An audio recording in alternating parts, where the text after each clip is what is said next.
हमारे पास एक क्वेश्चन है, how to find the direction of force between two charges.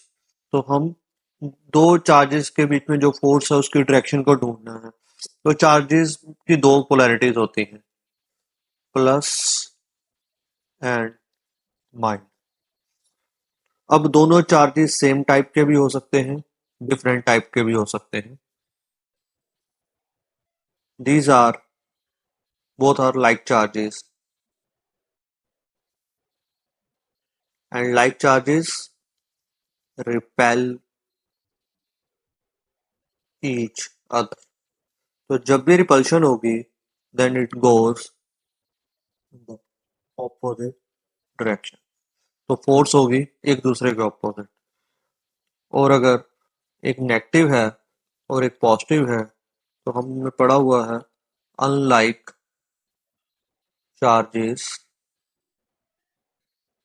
Attract each other. तो इस केस में they will be in this direction. So keep this in mind. This is repulsion and this is attraction.